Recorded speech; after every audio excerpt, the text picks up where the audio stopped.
नमस्कार, मैं हूं आलोक जोशी और आप देख रहे हैं आलोक अड्डा। आज सवाल यह है कि क्या आप बीमा करवा के बच गए हैं या आप बीमा करवा के फंस गए हैं। ये जो हेल्थ इंश्योरेंस या मेडिकल इंश्योरेंस नाम की चीज आप करवा रहे हैं, ये आपके कितने काम आने जा रही है। क्या ये बेसिक मेडिकल फैसिलिटी की जगह ले सकती है, या हम पूरे देश में खास तौर पे शहरी मध्य वर्ग जो बीमा करवाता चला जा रहा है एक के बाद एक, वो किसी जाल में फंस रहा है और दरअसल जिस दिन जरूरत पड़ेगी उस दिन ये बीमा उसके किसी काम नहीं आने वाला है। सिर्फ एक पर्चा होगा जो उसके हाथ में होगा, और जिसकी जरूरत पड़ेगी तो पता चलेगा कि ये तो साहब काम का है नहीं। क्यों ये कह रहा हूं ये मैं बताता हूं। उससे पहले मैं आपसे आग्रह करूंगा कि इस वीडियो के लिंक अपने मित्रों परिचितों के साथ जरूर शेयर करें, और अगर अभी तक आपने मेरा यूट्यूब चैनल वन आलोक जोशी सब्सक्राइब नहीं किया है तो उसको सब्सक्राइब करना भी न भूलें। साथ में घंटी भी बजा देंगे तो और अच्छा रहेगा। आपको खबर मिल जाएगी जैसे ही कोई नया वीडियो आएगा या मैं लाइव आऊंगा। अब मैं बुनियादी बात पे लौटता हूँ, और ये बात एक बहुत दर्दनाक हादसे से शुरू होती है। एक बहुत दर्दनाक मेरा अपना अनुभव है। मुंबई शहर में मेरे एक डॉक्टर थे, डॉक्टर चितरंजन भावे, डॉक्टर सीबी भावे। हम उनको सीबी भावे के नाम से जानते थे। कल पता चला कि उनका पूरा नाम चितरंजन भावे था। भावे साहब ईएनटी के बहुत मशहूर सर्जन थे, बहुत सज्जन व्यक्ति थे। मैंने उनसे इलाज करवाया अपना जब गले की समस्या थी। और खासियत ये थी कि जब मैं उनके पास जाता था वो देखते थे, और अगर बहुत जरूरी नहीं हो तो आम तौर पे वो मुझे बिना दवा के वापस भेज देते थे। उनके ट्रीटमेंट में दवा बहुत मुश्किल से शामिल होती थी। जबकि आप समझिए, गला खराब हो, तकलीफ हो रही हो, खांसी जुकाम हो, ऐसे में डॉक्टर दवा दिए बिना कहाँ भेजते हैं, लेकिन वो भेज देते थे। मुझे पता ये चला कि डॉक्टर भावे को एक पेशेंट को अटेंड करना था। एक प्राइवेट अस्पताल है मुंबई का बड़ा, वहाँ उन्होंने एक ऑपरेशन में हिस्सा लिया जो एक कोविड-19 इन्फेक्टेड पेशेंट का ऑपरेशन था। इस ऑपरेशन के दौरान उनको इन्फेक्शन हो गया, वो संक्रमित हो गए। अब जब उनकी तबीयत बिगड़ी और उनको पता चला कि उनको संक्रमण हो गया है, तो वो अपनी गाड़ी चलाकर खुद, उस वक्त वो कोविड-19 कंफर्म हुआ नहीं होगा, उनको लक्षण दिखाई पड़े तो वो गाड़ी चलाते हुए गए उसी अस्पताल में। वो मशहूर सरकार प्राइवेट अस्पताल है। जिस अस्पताल में उन्होंने वो ऑपरेशन किया था, उसी अस्पताल में, यानी उस अस्पताल के वो डॉक्टर भी थे।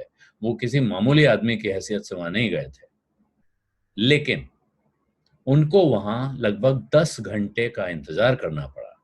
10 घंटे वेट करना पड़ा, क्योंकि वहां बेड उपलब्ध नहीं था, और अंततः उनकी जान चली गई। एक डॉक्टर जो दूसरों को जान देता है, जो जिसको किसी दूसरे को जान देने के प्रोसेस में, उस प्रक्रिया के दौरान ही कोरोना का इन्फेक्शन लगा था, वो कोरोना के शिकार हो गए। मेरे लिए ये एक निजी नुकसान, निजी क्षति है, आप कह सकते हैं। मैंने एक हमारे दूसरे डॉक्टर हैं उनसे बात की, जो जिन्होंने मुझे इनके पास भेजा था। तो उन्होंने कहा, आप सोचिए, मैं बचपन से, ये मेरा बचपन का दोस्त था, हम दोनों स्कूल में एक बेंच पर बैठा करते थे। ये किस्सा क्यों सुना रहा हूँ आपको? मैं इसलिए सुना रहा हूँ कि अब तक आप, जब तक कोई अपना नजदीकी इंसान इस बीमारी का शिकार नहीं हो जाता है, तब तक हमें महसूस नहीं होता है कि कोरोना का संकट क्या है, कोरोना बीमारी क्या है, या कोरोना बीमारी से जिन लोगों की जान जा रही है वो जानें कितनी कीमती है। हम सिर्फ हिसाब जोड़ रहे होते हैं कि आज 1500 इन्फेक्शन हो गए, आज 387 मौतें हो गई, टोटल संक्रमण की संख्या 1 लाख के ऊपर पहुंच गई। ये निर्जीव आंकड़े हैं। ये निर्जीव आंकड़े ही रहेंगे जब तक आप इनके अंदर घुसकर किसी एक किस्से का, किसी एक मामले का ब्यौरा नहीं समझेंगे, और खास तौर पर अगर आपका अपना कोई संबंध नहीं होगा उस व्यक्ति से, तब तक आपको इस बात का एहसास नहीं होगा कि ये कितना गहरा मामला है, कितनी बड़ी तकलीफ है, और किस तरह हमें इससे निपटना चाहिए। अब आती है दूसरी बात जो मैं आपसे कह रहा हूं, कि हमने सबने क्या समझ लिया है पिछले कुछ वर्षों में, खास तौर पे ये उदारीकरण के बाद की बात है, जब से इंश्योरेंस सेक्टर विदेशी कंपनियों के लिए खुला है। तो एक टर्म इस्तेमाल होता है कि बहुत कम पेनिट्रेशन रेट है भारत में, बहुत कम लोग इंश्योर्ड हैं। आपको कुछ साल पहले का एक विज्ञापन याद होगा, क्या आपको KILB है, यानी क्या आपको कम इंश्योरेंस लेने की बीमारी है। आपको समझाया जाता है कि आप किसी तरह से पूरा इंश्योरेंस ले लीजिए। आमतौर पर एक मध्यवर्गीय इंसान समझता है कि मैंने 10 लाख रुपए का इंश्योरेंस ले लिया, 15 लाख रुपए का इंश्योरेंस ले लिया बीमारी का, हेल्थ इंश्योरेंस, और मैंने 1 करोड़ रुपए का अपना लाइफ इंश्योरेंस करा लिया, तो मैं कवर्ड हूं, मेरे परिवार को मेरे बाद कोई खास संकट नहीं होगा, बीमार होऊंगा तो इतने रुपए में काम चल जाएगा। अब जो पता चल रहा है, अलग अलग जगहों पे अलग अलग रेट हैं, इसलिए इसका कोई स्टैंडर्डाइज जवाब देना मुश्किल है, लेकिन खबरें आ रही हैं 8 लाख रुपया आप जमा कराते हैं तब प्राइवेट अस्पताल में आप भर्ती होते हैं। और ये अच्छी बात सरकार ने एक जरूर की है कि सारे जितने हेल्थ कवरेज हैं, जितनी हेल्थ पॉलिसी, उन सब में कोरोना का इलाज करना शामिल कर दिया है। पहले से शामिल रहा हो या न रहा हो, कहा गया है कि उसी कवर में कोविड का कवर माना जाएगा शामिल। इसके बावजूद अगर 8 लाख रुपए में आप एडमिट होते हैं, हर रोज के 4-5 लाख रुपए लगते हैं, 14 दिन का तो क्वारंटाइन का टाइम है, आप 10 दिन मान लीजिए, 10 दिन अगर आप 4 लाख रुपए के रेट से भी भुगतान करना पड़े आपको प्राइवेट अस्पताल में, तो 40 लाख रुपए का बिल बनता है। आप इसको आधा कर लीजिए, 20 लाख कर लीजिए, आप उसमें और 25% की छूट दे दीजिए, 15 लाख कर लीजिए। 15 लाख रुपए क्या कम होते हैं? और 15 लाख रुपए एक इंसान के। आमतौर पर आजकल प्रचलन है फ्लोटर कवर लेने का, कि हम लोग एक फैमिली फ्लोटर कवर लेते हैं कि एक साथ सब तो बीमार पड़ेंगे नहीं, किसी एक को बीमारी होगी, उसका इलाज हो जाएगा, अगले साल किसी दूसरे को होगी तब उसका इलाज हो जाएगा। अब अगर एक फैमिली फ्लोटर कवर 25 लाख रुपए का भी फैमिली ने ले रखा है, और उस परिवार में जब एक आदमी इन्फेक्ट होगा, इस बात की प्रबल संभावना है, भारी संभावना है कि उस परिवार में दूसरे लोग भी इन्फेक्ट होंगे।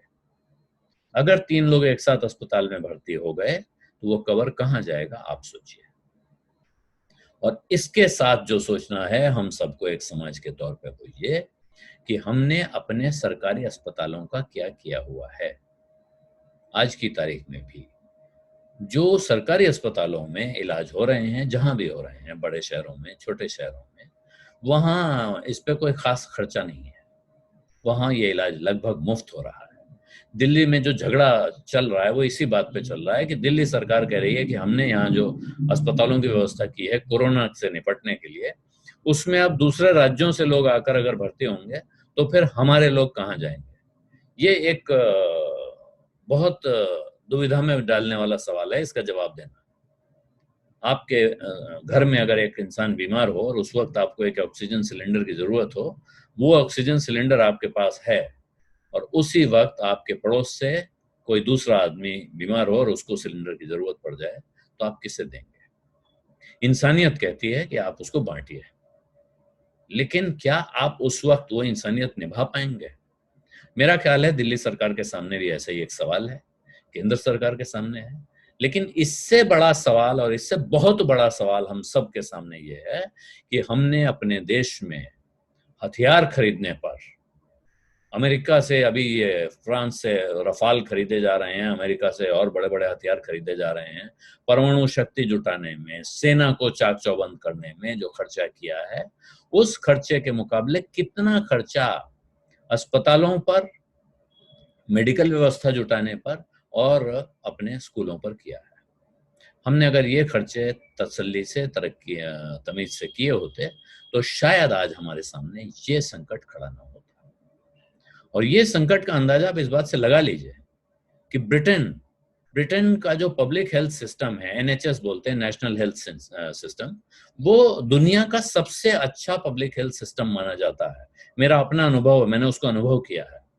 मेरे बेटे की बिल्कुल पैदा होने के कुछ ही समय बाद बहुत गंभीर तबीयत खराब हुई थी, और वो अस्पताल में एक बार ले गए, 12-13 दिन भर्ती रखा, और उसको ठीक करके उन्होंने वापस दिया।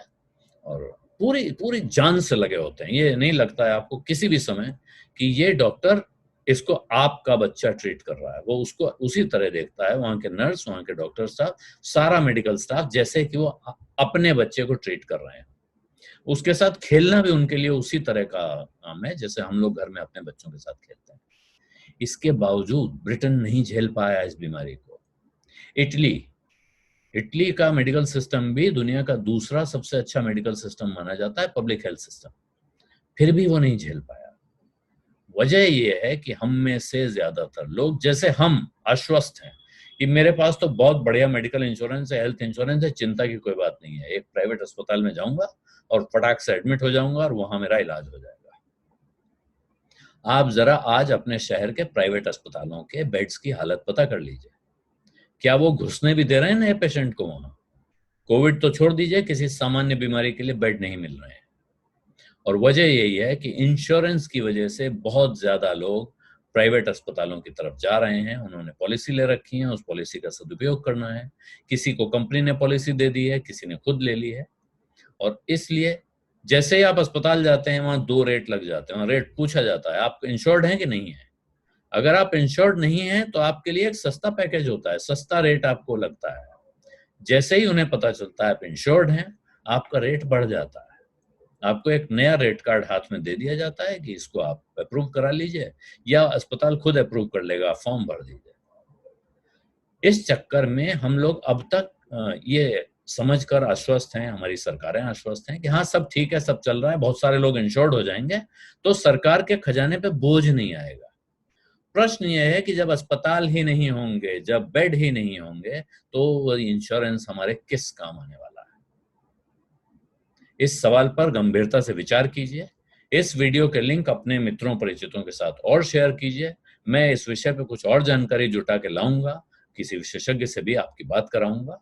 अपना ख्याल रखिए, कोशिश कीजिए कि आपको कोरोना जैसी बीमारी से संक्रमित न होना पड़े, आप उससे दूर ही दूर रहें, बचकर रहें, और अपना इम्यूनिटी बढ़ाने वाले जो उपाय हैं उनका इस्तेमाल करिए, क्योंकि इलाज तो कोई है नहीं, और इलाज जो है उस तक हर एक की पहुंच होना असंभव दिख रहा है बड़े शहरों में खास तौर पर। छोटे शहरों में हो सकता है आदमी आसानी से बच जाए। धन्यवाद, नमस्कार।